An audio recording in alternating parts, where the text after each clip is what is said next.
ನನ್ನ ಸೊಸೆಗೆ ಅವಳು ಬಂದಾಗಿಂದ ನಾನಿದ್ದಾಗಷ್ಟೇ ಊಟ. ನಾನಿಲ್ಲ ಅಂದರೆ ಆ ಮಗಿಗೆ ಅನ್ನನೇ ತೋರಿಸ್ತಾ ಇರಲಿಲ್ಲ ಕಣವ್ವ, ಅನ್ನನೇ ತೋರಿಸ್ತಾ ಇರಲಿಲ್ಲ. ಎಲ್ಲ ನೋಡಿ ನನಗೆ ರಕ್ತ ಕುದೀತಿತ್ತು.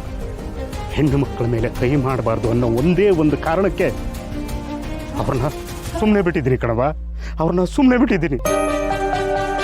ನನ್ನ ಸೊಸೆಗೆ ಯಾವ ಕಾರಣಕ್ಕೂ ತೊಂದರೆ ಆಗಬಾರ್ದು ಅಂತ ನಾನು ಕೈ ಮೀರಿ ಪ್ರಯತ್ನ ಮಾಡಿದೆ ಕಣವ್ವ, ಕೈ ಮೀರಿ ಪ್ರಯತ್ನ ಮಾಡಿದೆ.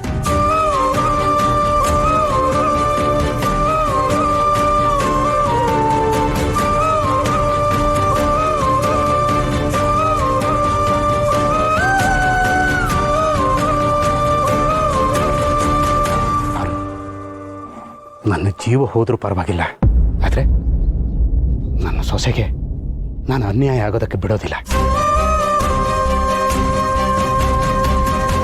ಆ ಮನೆಯಲ್ಲಿ ಮೊದಲೇ ರಾಕ್ಷಸರು ತುಂಬಿಕೊಂಡಿದೆ, ರಾಕ್ಷಸರು ಈಗ ಕತ್ಲೆ ಆವರಿಸ್ಕೊಂಡಿದೆ. ಹಿಂಗಾದ್ರೆ ನನ್ನ ಮನೆ ಹೆಂಗವ್ವ ಉದ್ಧಾರ ಆಗತ್ತೆ?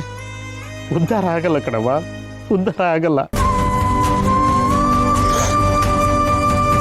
ಅಕ್ಕ, ಇಷ್ಟೊತ್ತವರೆಗೂ ನೀವು ಹೇಳೋದ್ನೆಲ್ಲ ಕೇಳಿದೆ ನಾನು. ಈಗ ನಾನು ಹೇಳೋದನ್ನ ಕೇಳ್ತೀರಾ?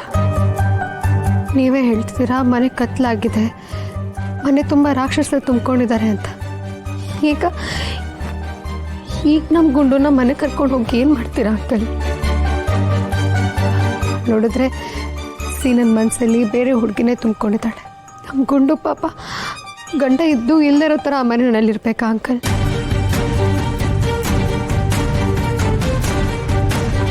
ನಮ್ಮ ಗುಂಡು ಗಂಡ ಅಂತ ಅನ್ಸ್ಕೊಂಡವನು ಇನ್ನೊಂದು ಹುಡುಗಿ ಜೊತೆ ಓಡಾಡೋದನ್ನ ನೋಡಿಕೊಂಡು ಸಂಕಟ ಪಡಬೇಕಾ ಹೇಳಿ ಅಕ್ಕ?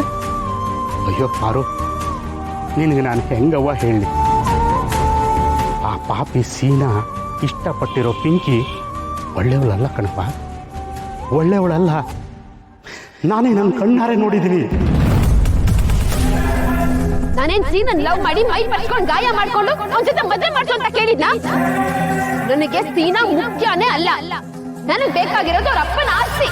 ಅಂತ ಪಾಪಿ ನಮ್ಮ ಮನೆಗೆ ಬಂದರೆ ಇಷ್ಟು ವರ್ಷ ನಾನು ಬೆವರು ರಕ್ತ ಸುರಿಸಿ ದುಡ್ದಿರೋ ಮನೆ ಆಸ್ತಿ ಪಾಸ್ತಿ ಎಲ್ಲ ಬೀದಿ ಪಾಲಾಗತ್ತೆ ಕಣವ್ವ, ಬೀದಿ ಪಾಲಾಗತ್ತೆ.